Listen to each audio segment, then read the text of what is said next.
पाकिस्तान की जो हमारी फॉरेन पॉलिसी है वो उस पे जो है हम शायद नाकाम रहे हैं। आपको समझ आनी चाहिए कि इंडिया कितना लोगों के लिए इम्पोर्टेंट हो गया है। जहाँ पे जो है तरक्की पजीर ममालिक है शिरकत कर रहे हैं, मगर पाकिस्तान को कान तक जूं तक जो है आवाम को पता नहीं है कि आपके पड़ोस में क्या हो रहा है।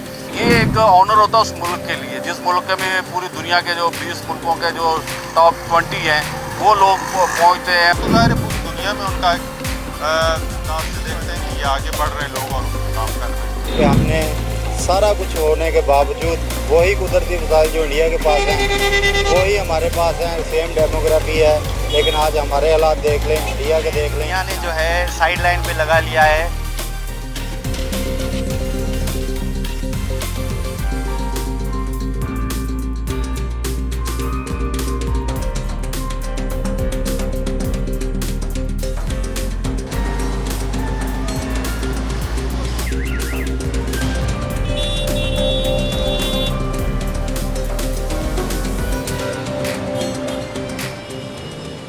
अमेरिकन सदर गया, सऊदी अरब का शहजादा गया और इस तरह दूसरे सरबराह मुल्क आए तो पहली दफ़ा बड़े अरसे बाद आते हैं।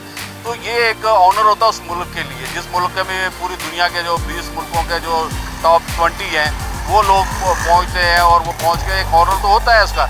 लेकिन देखिए बहरहाल मैंने जिस तरह कहा कि मईशत के ऊपर फ़र्क तो आता है, ज़ाहिर बात वो मैंने जैसा कि सौदे होते हैं तो उसका इंडिया को फ़ायदा तो होगा, ऐसा नहीं है कि नहीं उसको फ़ायदा होगा, इंडिया को बहुत फ़ायदा होगा और इसका फ़ायदा है उसको। तो मीडिया में सामने आए हैं इस हवाले से, जो बहुत सारे बाहर से मौल जैसे अभी शहजादा आए, सऊदी अरब का जो शहजादा है वो आए। बहुत सारे लोग ये भी एक्सपेक्ट कर रहे थे कि यहाँ जब वक्त पड़ेगा तो यहाँ भी आएंगे, ज़ाहिर है वहाँ था प्रोग्राम तो उन्होंने तो वहाँ ही आना था। लेकिन मैं समझता हूँ कि पूरी दुनिया में जब इतनी बड़ी कॉन्फ्रेंसेस होती हैं जो माशी सतह पे हों तो वो तो ज़ाहिर है पूरी दुनिया में उनका चीज़ें जो है ना लोग उसी अंदाज से देखते हैं कि ये आगे बढ़ रहे हैं लोग और उसको काम कर रहे हैं। लेकिन इसके बावजूद मैं समझता हूँ कि पाकिस्तान भी जो मौजूदा बहरान से हम गुज़र रहे हैं ये उसके लिए एक बहुत बड़ा चैलेंज बन जाएगा। पाकिस्तान बदकिस्मती से यही हो रहा है। 73 ईयर्स से 75 ईयर्स बोल रहे हैं आप, पाकिस्तान की जो हमारी फॉरेन पॉलिसी है वो उस पे जो है हम शायद नाकाम रहे हैं।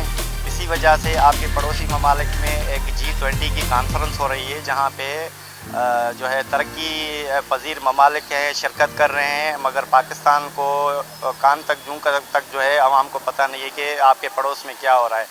तो होना ये चाहिए था कि ये G20 की कॉन्फ्रेंस पाकिस्तान में होनी चाहिए थी, मगर ये इंडिया में हुई। उसकी भी यही वजूहत हैं कि हमारी जो फॉरेन पॉलिसी है और जो लॉ एंड ऑर्डर सिचुएशन है पाकिस्तान में, तो हम बहुत पीछे चले गए हैं। अभी लास्ट 10 सालों में, 10 भी नहीं कहूँगा, एक 5-6 सालों में हम पाकिस्तान जो है इकनॉमी में और सिक्योरिटी के हवाले से बहुत पीछे चले गए हैं।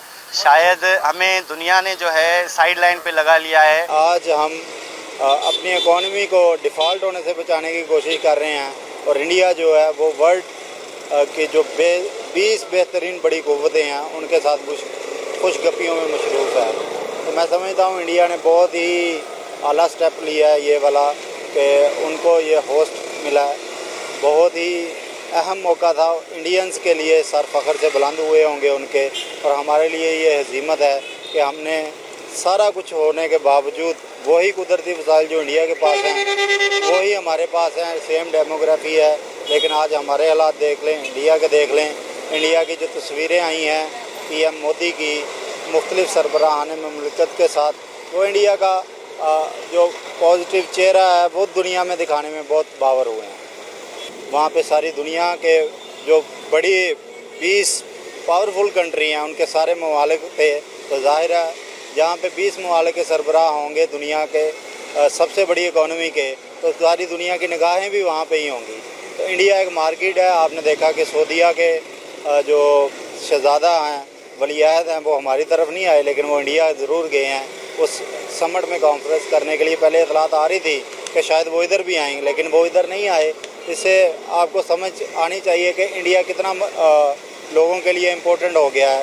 ख़ास तौर पे G20 ममालिक का वहाँ पे होना और बांग्लादेश को वहाँ पे बुलाया जाना, एक मैं कहता हूँ चंबे की बात है पाकिस्तान को मदऊ भी नहीं किया गया, और जैसे बिलावल को वहाँ पे बुलाया गया था इससे पहले, तो उनके साथ जो किया गया, उनको दहशतगर्द तक कहा गया और पूरी दुनिया को पैगाम दिया गया। बेशक वो एक सफारती लैंग्वेज नहीं थी, लेकिन फिर भी आप देखें कि उन्होंने इसको ना सिर्फ डिफेंड किया बल्कि जो 780 थी कश्मीर को, उसको भी हटा दिया। उन्होंने बताया कि हमारा एक जुडिशल सिस्टम भी मजबूत है, हम दुनिया की सबसे बड़ी इकॉनमी बनने जा रहे हैं, दूसरी तीसरी, पहले पे अमेरिका है, दूसरे पे चाइना, तीसरे पे इंडिया क्लेम कर रहा है कि हम आइंदा 5-10 सालों में वो अचीव कर लेंगे। इजराइल उनके पीछे है, इसमें कोई शक नहीं कि जितना भी मोदी के ख़िलाफ़ प्रोपेगेंडा था उसमें इजराइल का भी बुनियादी किरदार है। उनकी तरक्की में भी उन्होंने अमेरिका से भी फ़ायदे लिए हैं, और आप देखें नई जहतें खुल रही हैं, सी पैक के अल्टरनेट चीज़ें आ रही हैं।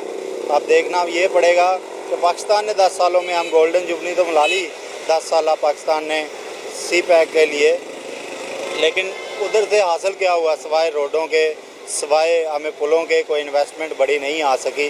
लेकिन इंडिया यूएई के साथ, सऊदी अरब के साथ और अमेरिका के साथ मिलके सी पैक के मुकाबले में एक नया रूट लॉन्च करने जा रहा है। मैं समझता हूँ ये बहुत बड़ी कामयाबी है।